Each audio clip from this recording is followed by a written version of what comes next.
So thanks everyone for joining us. It's so good to see so many of you. We're going to talk about essentials for the first year today. I'll put the PowerPoint up in just a moment. Just to go through the things that I feel like you all should be thinking about right now. Not everything that you need to worry about throughout the program, but just kind of the things that should be at the top of your brain at this point. But before I get going, we've got Andre Dickerson with us. He is my new boss, our new Assistant Dean for Student Services. And I just want to give him a minute to say hello to you all. And this is his first week. He's doing a great job. We're so excited to have him with us. Thank you so much, Michael. Hello, everyone. Congratulations. Beyond excited to be joining the team, to be of support to you all. As Michael mentioned, this is my first week, so we're like day 4, but it's going really well. I'm coming to Tucson from Washington State. I've served in a couple previous administrative roles in higher ed as directors, overseeing a couple of departments such as student affairs, leadership, community engagement, and then I also have a medical background overseeing hospice and academic credentials as well, being an undergrad in biology, master's in medical sciences, a master's in business administration with a healthcare emphasis, and my doctoral work is in higher education. But I'm absolutely excited to be here. The big thing for me is I'm here to be of service to you all. So welcome to the Manskoff family, and absolutely looking forward to the successes you all will have and accomplish during your tenure here. And thank you again, Michael, for the opportunity to be here. And I'm going to be a fly on the wall, so I'll turn the camera off, just kind of be around, but I just want to say hello. Thank you. Thanks so much. And Jonathan, yes, absolutely. Okay. Yes. All right, so let's get right into it then. Oh, by the way, if you've got questions, you can put them in the chat. There's usually a lot of questions that go along with this presentation, and that's great. That's kind of the way it should be. So feel free to either unmute yourself and just speak up when you have a question. I'll try to pause here and there for questions. Gisela in our office should be joining if she's not here already, and she's going to help moderate questions that you put into the chat. But if she's unable to make it, if she's having technical difficulties or something, I'll be sure to stop on occasion and check the chat. But a lot of information to get through. I probably am not going to get through all of it, honestly, before 5:45. So we'll pick up some of this on Friday, what we don't get through. But as I mentioned at the top, this is essentials for the first year. These are kind of the things that I think as your coordinator for your program, think are the things that you should be thinking about right now. I know this probably feels like a little overwhelming to be coming into a new program, and there's so much that you're trying to grasp and figure out. This is meant to help you kind of focus on the things that I see as the things that you should be focusing on, and hopefully dispelling some of the clutter of many other things that might be on your to-do list, or the things that you're wondering about, and there'll be time for those kind of things. And I'm happy to meet with any of you if there are things that are really on your mind. But today it's kind of about narrowing our focus to just, the first year of what, should be kind of on the top of your to-do list.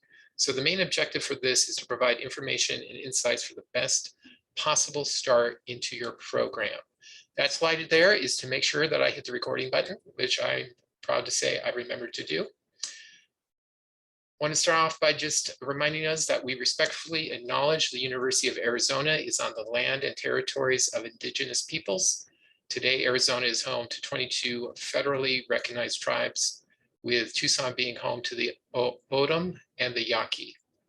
Committed to diversity and inclusion, the university strives to build sustainable relationships with sovereign Native nations and indigenous communities through education offerings, partnerships, and community service.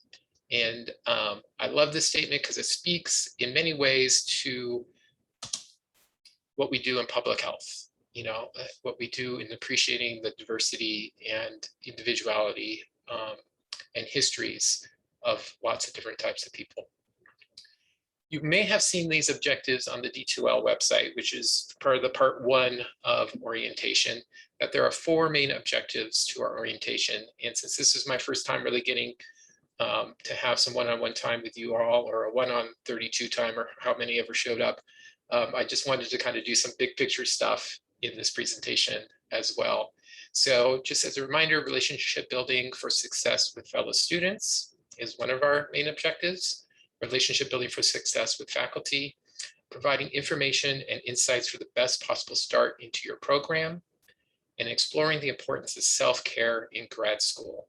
So everything that we do in orientation revolves around these 4 objectives.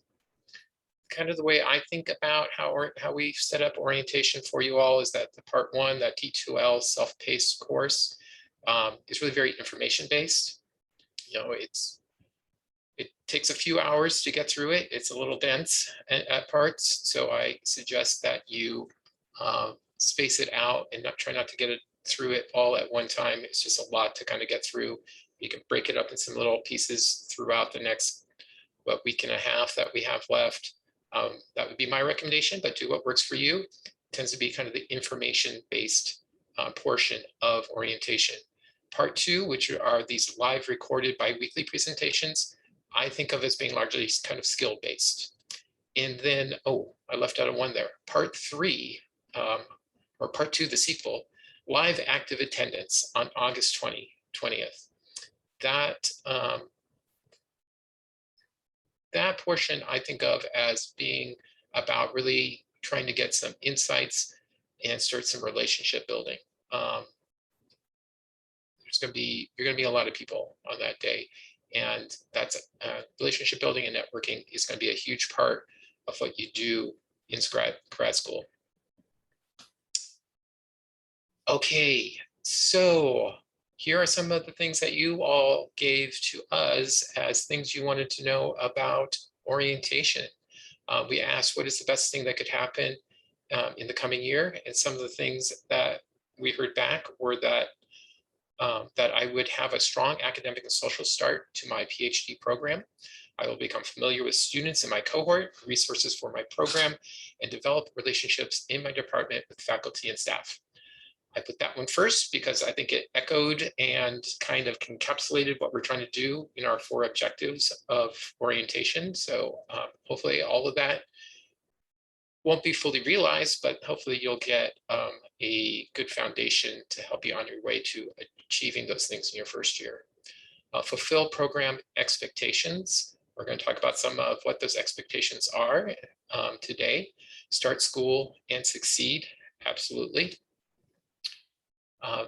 I would like to learn more about the different research conducted by the faculty, their backgrounds, and how they got to where they are today.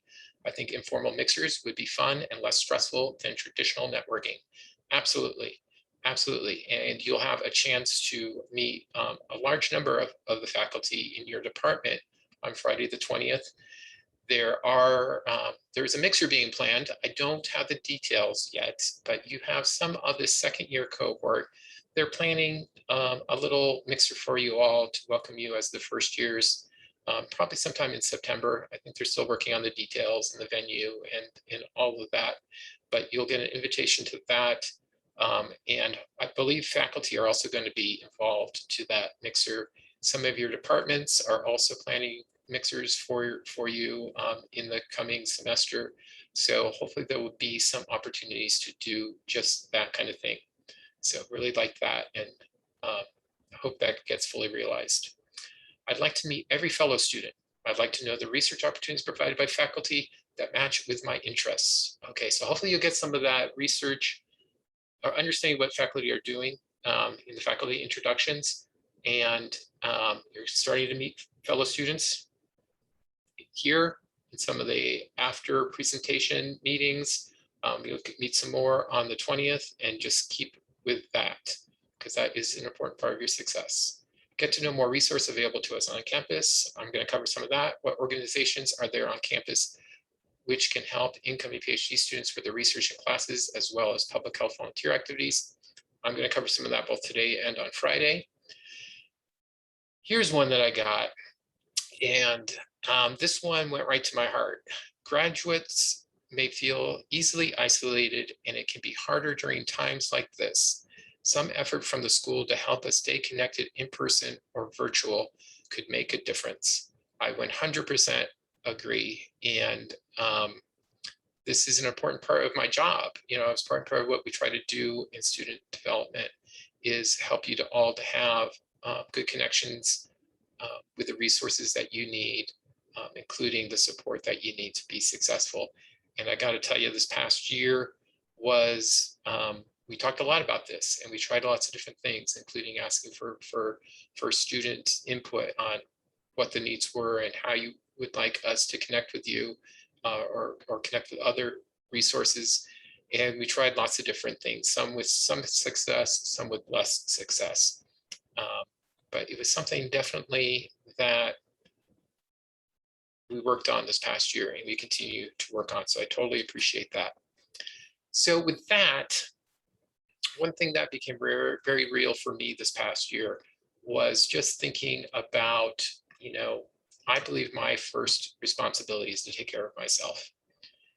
You know, it's kind of that idea of when you're flying someplace, and hopefully this never happened to anyone, or happens in the future to anyone, and the cabin pressure falls and those air masks drop. You know, the directions are put yours on first before you help the person next to you.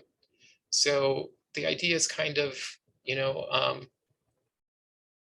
we can't help other people if we have compromised our self-care and are not in a place that we can help other people. So I want to take a moment, and I would like you to use the chat function just to put in who or what makes up your personal support system.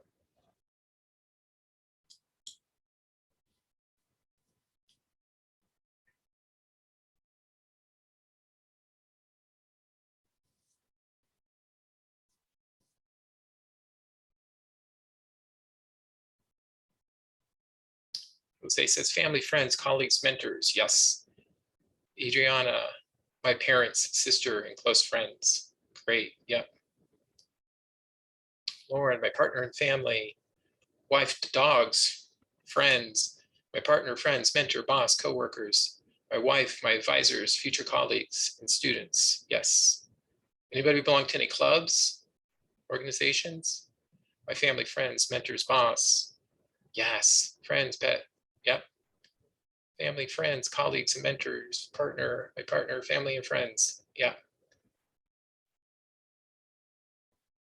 Family, friends, pet. Pets are great, aren't they? They just give complete unconditional love and can be kooky and weird also.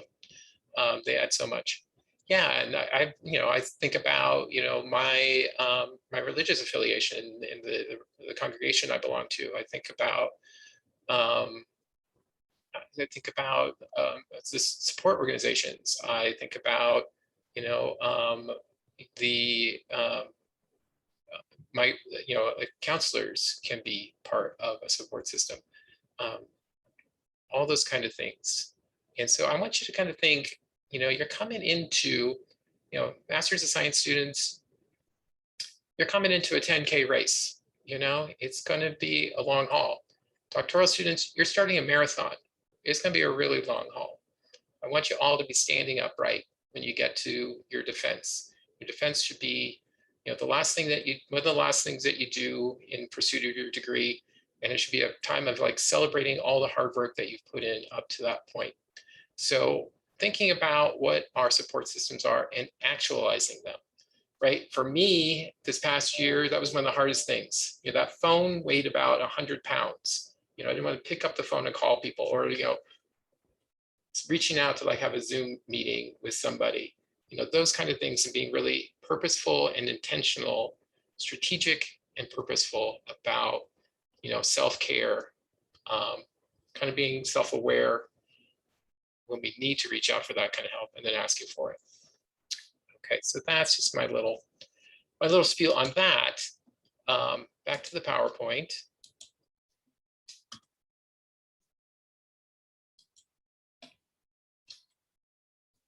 I also want you to think a little bit about what your professional support system is. So these are some of the things that you can turn to for information and support here during your time here.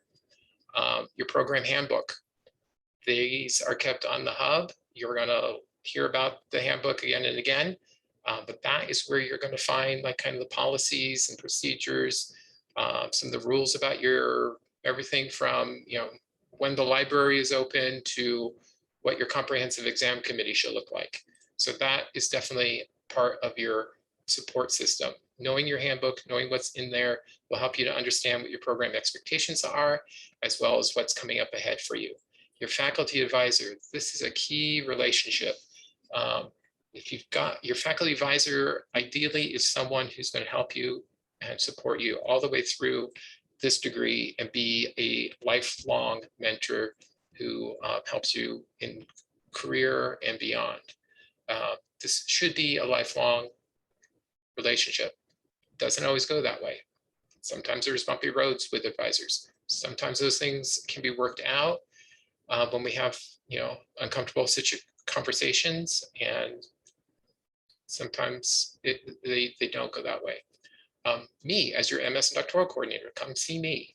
I'm part of your professional support system. Our assistant dean, Andre, that you just got to meet, he's part of your system, support system. Program directors. So in our hierarchy of a college, you know, you've got your faculty advisor, and then for each program, there's a director. You see the names of each of those people right there. Then there is a department head above that, and then we've got our dean. So it's the dean, department head, program director, faculty advisor. All of those people are actually part of your professional support system. I didn't list, I don't think I listed one person here. I didn't. But we also have our, and you're going to get to meet Jenna Tesso. She is our counselor for the health sciences, and she is also part of your support system. And you'll learn more about her next week. So a little bit about me. Who's this person that's talking to you? This is a person who has lots of different hats that I wear. There's a picture of the office as it was a couple of iterations ago. Some of those people have left since, but that's at one of our last in-person graduation ceremonies. That's the office that I am privileged to work with. I am the coordinator for the Masters of Science and doctoral programs. I am also the coordinator for the certificate programs. I work with non-degree seeking students. And then when people from other doctoral students from other colleges want to do a minor in our college, I'm the point person for that. I have some duties and responsibilities within recruitment and admissions. Onboarding, what we're doing right now, is a big part of what I do, and one of my favorite parts of my job description. I help you all with transfer work, with policies, processes, procedures. We'll work on your plan of study, especially when it comes time to finalize it together. Your faculty advisor will be the one who will take the lead on working you with that, but I come in when it's time to finalize that. Also, the same when it comes time to finalize your graduate committees. I will be involved with your qualifying exams if you have that for your program. All of the doctoral students will have a comprehensive exam that I will, in some way or form, be a part of. Sometimes it's a minor role, sometimes I'm more involved, up through your thesis and dissertation defense and graduation requirements. So I really would love you all to come and see me at least once a semester, even if it's just to come in and say hello. You know, things are going great. How are you? Those are great conversations to have. If it's more than that and it's, hey, I need you to be part of my support system today, those are great conversations to also have. You know, but I would encourage you to, you know, come in semesterly, but at least come in, you know, 4 to 6 months before major milestones like your comprehensive exams, thesis defense, dissertation defense. There's a lot of like policies, processes, paperwork that need to be done, and keeping you on track with those things will help to avoid problems later on. So definitely come see me before those milestones. And don't wait for your faculty advisor to send you. And I should put in here actually another bullet. Sometimes you might need to send your faculty advisor to me, because sometimes, and this is part of my role, is also supporting faculty in the processes and policies and procedures. So you're welcome to send your faculty advisors to me as well. I'm just going to take a quick look at the chat. I think Isela has come in. Did she? I'm here. Okay, thanks, Isela. If there's any questions you all have, again, just feel free to put them in the chat. And Isela is not shy about interrupting me. We're friends, so she doesn't, you're welcome to do it too, but I know sometimes it's just easier to put it into the chat. So whatever you like.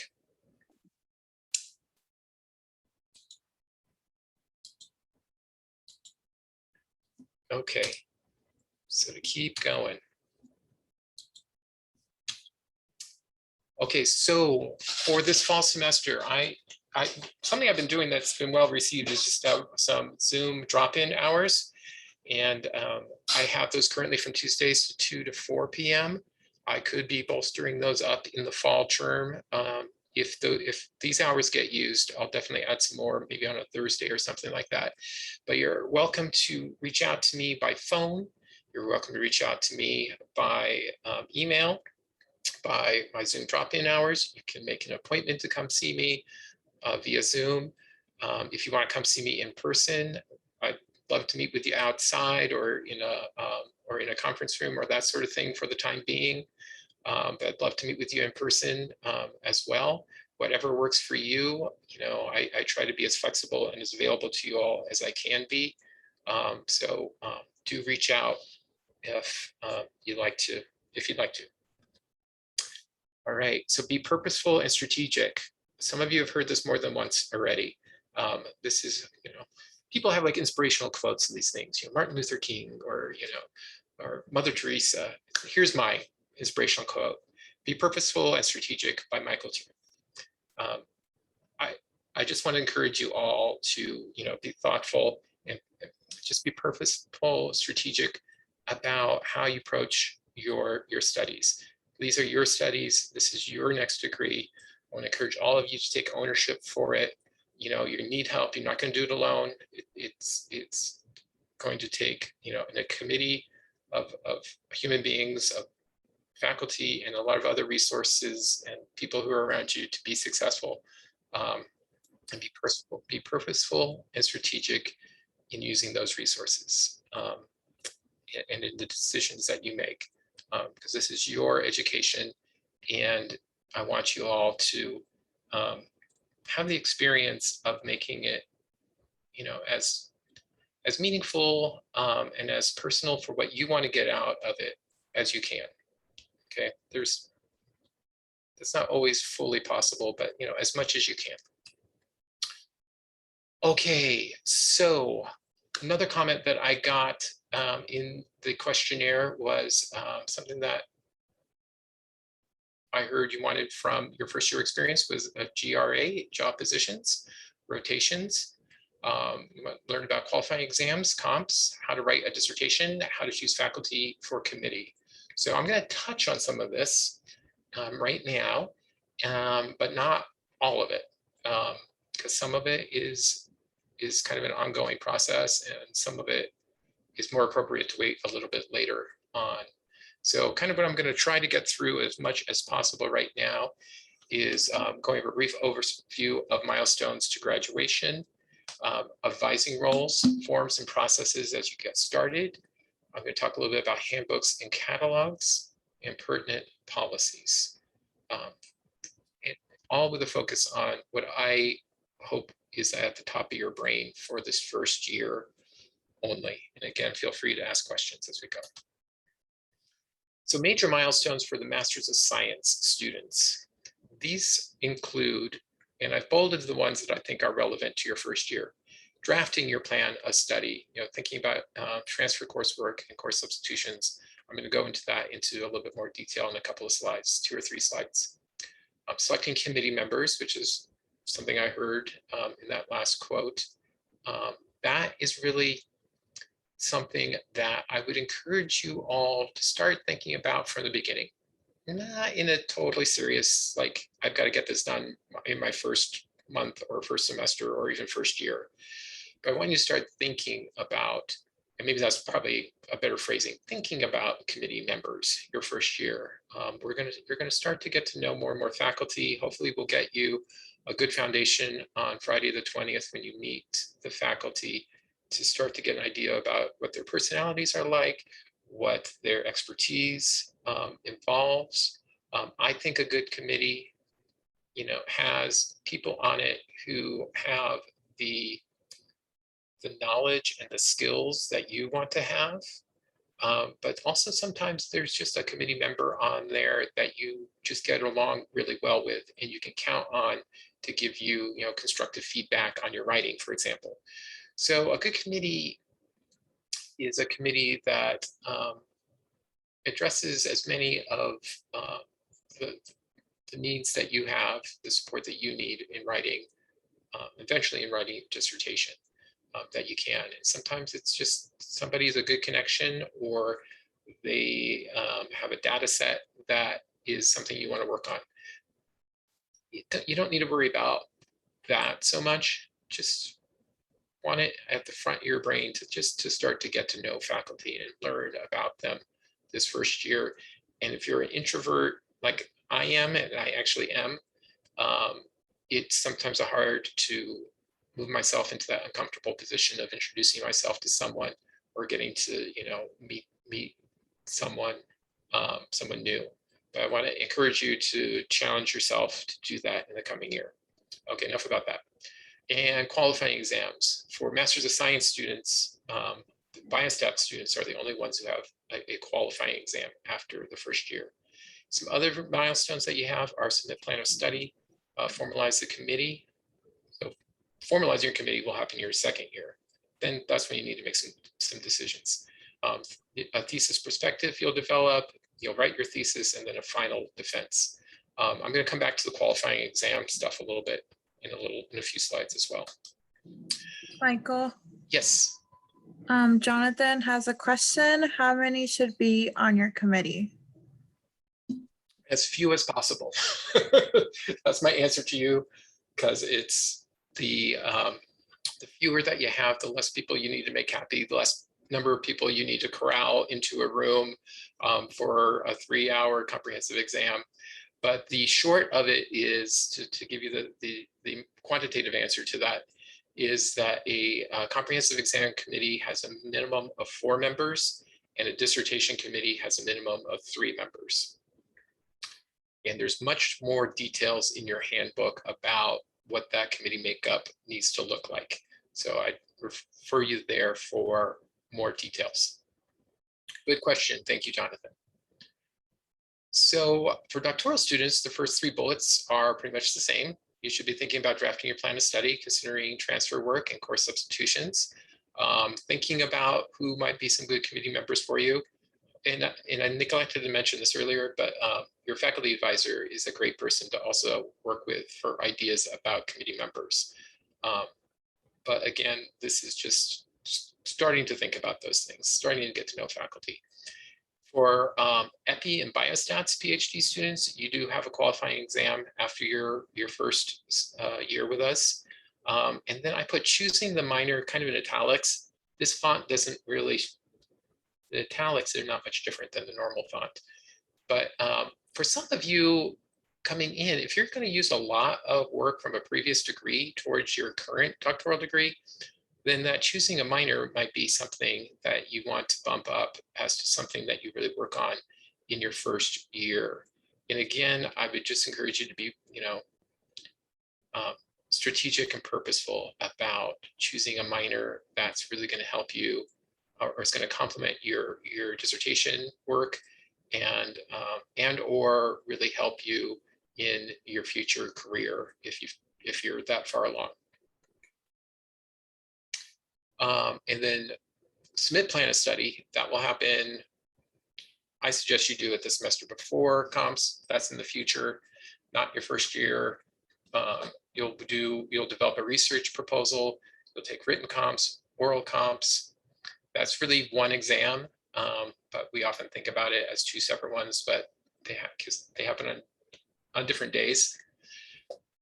You'll have a proposal defense.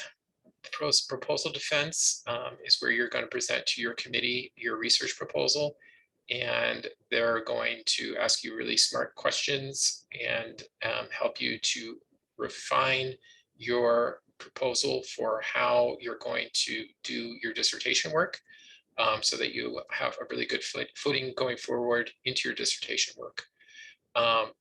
That defense happens in different places for different programs. Every program makes up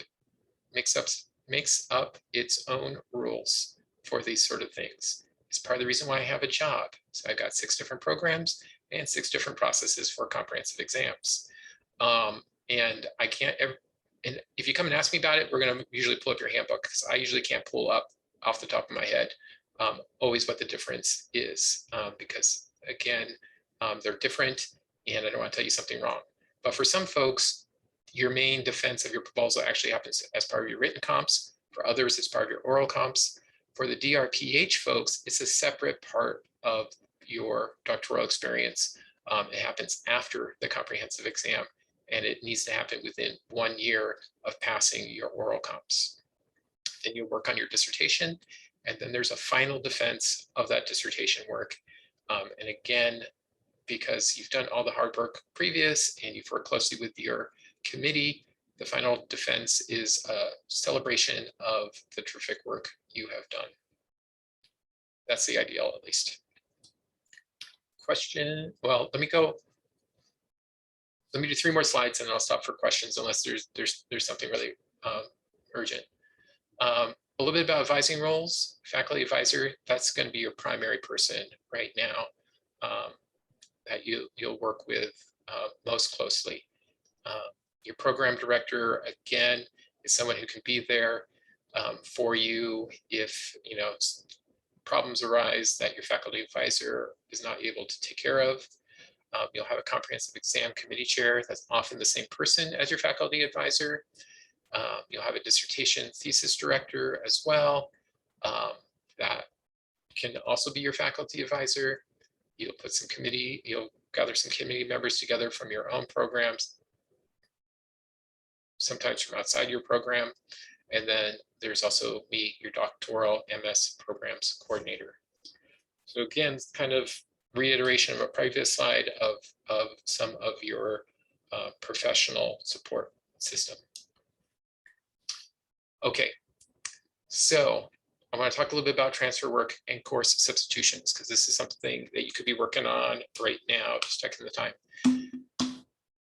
And I've sent an email to you all, I believe all of you, that had a nice little flow chart about how to use what to do with transfer work and what to do about course substitutions. I'm happy to re-forward that to anybody who would like that again, but I'd like to just go over it at least briefly and see if there's any questions about it. Developing your plan of study, drafting your plan of study. Please work with your faculty advisor about this. Some of the resources you have for this are your curriculum guide, or our website, which also lists what your program requirements are. So you can go there to see what courses you actually need. When you're trying to figure out when is this course actually offered, look at our online schedules of classes that we have on our website. You can see what was offered in the past. That's what I go and I look at, because the past offering is the best predictor of a future offering. If there's something there that doesn't make sense, please reach out to me and I can always either tell you what I know or check into it further. So don't ever worry about shooting me an email about that sort of thing. So consider transfer work from other institutions. Okay. This transfer work is it's a difficult term because people use that term differently. And it means different things depending upon whose mouth it comes out of. When I'm using it here in this context, I'm talking about work that you've done at a different institution and you want to transfer it in to the University of Arizona to make it part of your university record and make it available for use in fulfilling degree requirements. It's not about saying At this point, it's not about saying, yes, you can use this course for this degree requirement. It's just about making it part of your university record. There are maximum numbers of units that you can use of transfer work, and units that have been previously earned to your current degree. And I'll talk about that in a moment. But at the point of transferring them in, you don't really need to worry about that. If I were you and I had some graduate level coursework at another institution, I would just go onto GradPath and go to the transfer work form. And this was in that email, and I'm happy to share that email again if you need me to. But go to your GradPath forms, go to the transfer work or to the petitions area. There's a place to request that your transfer work be considered, your coursework from another college, university, be considered for transfer. When the university gets that request, they're going to pull up your transcript that if you do this soon, they're going to still have it because we sent them over when we've recommended you for admissions. If you wait a year, they may not have it, and you may need to reorder those transcripts. So sooner the better on this. They're going to get your request, and they're going to see, oh, this person, has asked for, these 40 units to be considered for our transfer. They're going to look to see if that transfer course was taken at an institution that is regionally accredited. They're going to look to make sure that it is graduate level, and they're going to look to make sure that you got either a grade or an A or a B in it. That's all the university is going to do. If your transfer work meets those criteria, then it's going to become part of your university record, and it's going to be available for you to use on your official plan of study. So I would like each of you to do that soon if you think this is a thing for you.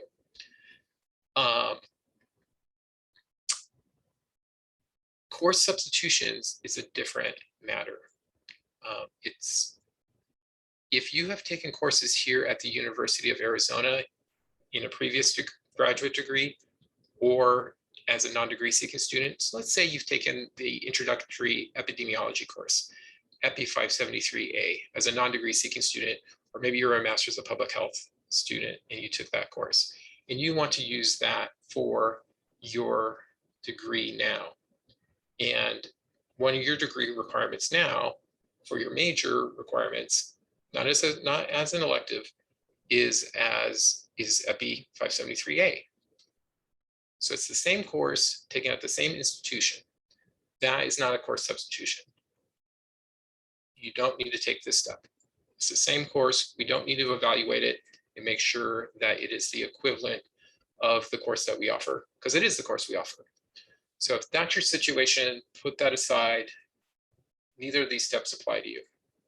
Okay, but if you took an introductory EPI for your MPH at Tulane or another university, then you will want to have it evaluated for a course substitution. Or if you took another course here at the University of Arizona and you feel like, or you believe that the objectives that were covered in that course are the same as EPI 573A. So a different course fulfilling a requirement for your major coursework, that's the time to do a course substitution. Because what's going to happen then is you're going to get this form and you're going to get your supporting materials, including a syllabus from the course that you took, and show it to the instructor who teaches that course here. And you're going to have hopefully a conversation with them that says, hey, I think this course is the equivalent. Can you look at what I did and verify that? And they'll say, yep, and they'll sign off on it, or they'll say, nope, and they won't sign off on it. But that's the process, is that we want to make sure that you have covered the objectives for the courses if you're going to substitute them. Those are for major required courses. It's not for electives. Did I thoroughly confuse you on that? Any questions?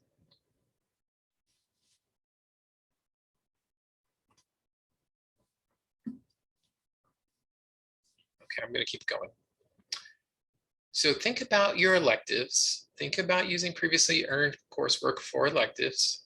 Those, if it's for an elective, we don't care if it's the equivalent of any course that we offer.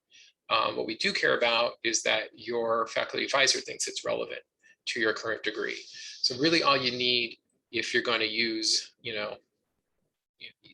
took a course at Tulane and you've transferred it in, and it doesn't really match with any of our courses, but it really is relevant to to your current public health degree and maybe what you want to do for your dissertation research or your thesis research, then have a discussion with your faculty advisor and say, hey, can I use this as an elective? I also want you to be strategic and purposeful, though, about your electives and also about your minors. So Masters of Science students do not have a requirement to complete a minor. And in fact, there's no such thing at the University of Arizona, at least, as a master's minor. For doctoral students, minors are required. So it's part of being part of a Research One institution.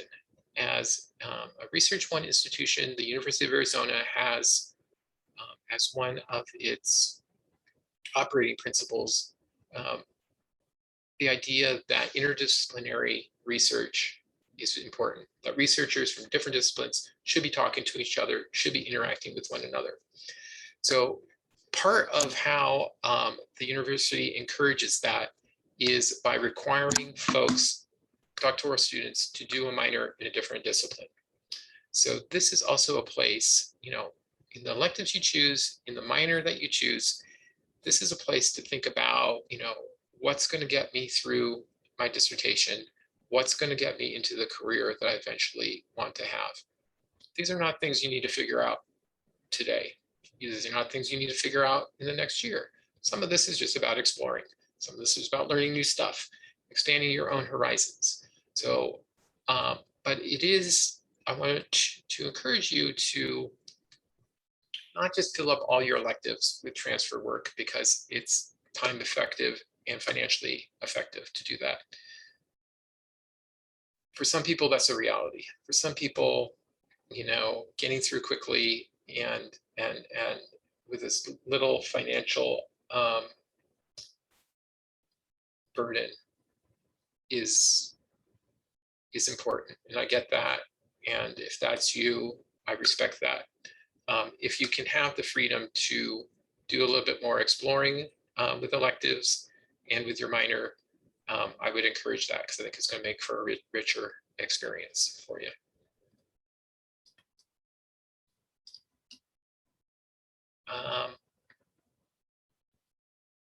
Are there questions out there?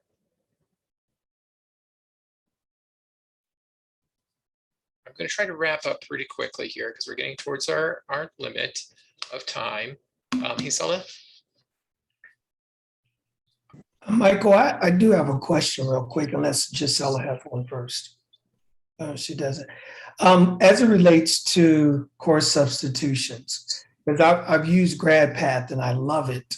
But obviously this is something that requires me to have a form, gather the information of the course description, and then I have to actually take it to someone to get them in that particular subject or field to actually sign off on it. Once they sign off on it, where is that form then taken?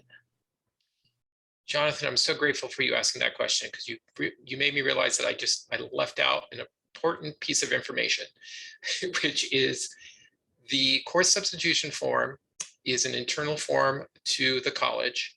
It lives on the hub, which is our intranet.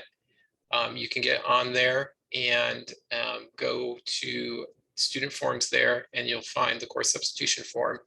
All the instructions on that are on the form, and it comes to me. Once you have gotten it fully signed off on, it comes to me, and I put it into your file until you submit your final plan of study. So great question, and I'm so grateful because that was a big omission that I didn't mean to make. So thank you. Okay, I think I'll finish up with this slide and then end for today. It's a pretty good spot to end. And we'll talk more about qualifying exams on Friday. But as Jonathan mentioned, GradPath is our automated system for processing forms through the graduate college. So there's two kinds of forms that you're going to deal with. One are the university forms, and those are all electronic and through GradPath. And then there are college forms, and some of those are electronic and some of them are not yet. But they can all be just passed around via email, and faculty have gotten really good at giving or putting their electronic signature on things in the last year, as you can imagine. So what we're talking about here, though, are the university forms. And these are the ones that doctoral students, well, graduate students fill out. There were directions in that email that I sent to you for how to find GradPath. I'm happy to send that again if you need it. The only two that I want you to worry about in your first year that are there are going in and doing the first one, which is responsible conduct of research. And that's just going in and saying, I'm going to be an ethical researcher. It's kind of your user agreement in sort of a way. And then that transfer credit, if you have transfer credit that you need to bring in. So the other things that you'll do there is your official plan of study. When you declare your committees, whether it's master's degree, your comprehensive exam committee, or your dissertation committee, you'll put all of those things there. There's also an area for petitions, including leave of absence.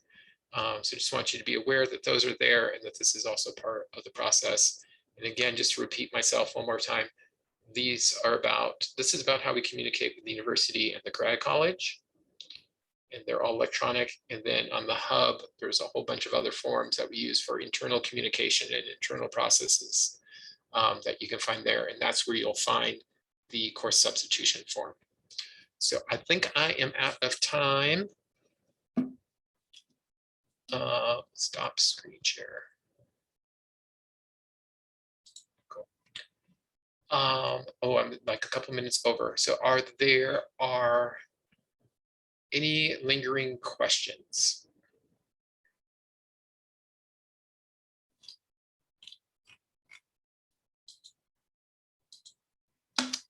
Okay, thanks so much for your patience with me. I am going to stop recording and then I'm going to introduce the Wait, student. Michael, there's a question in the chat from Jose.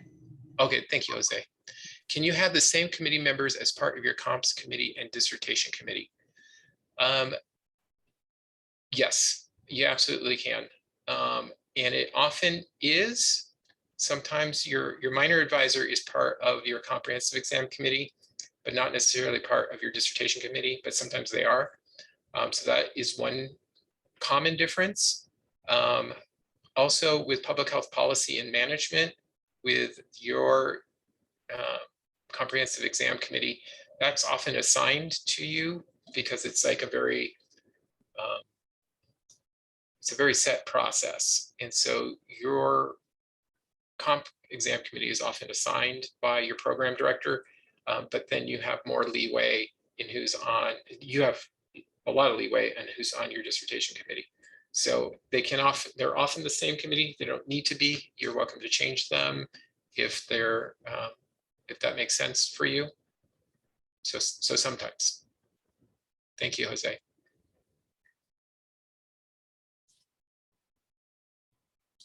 Okay. Did I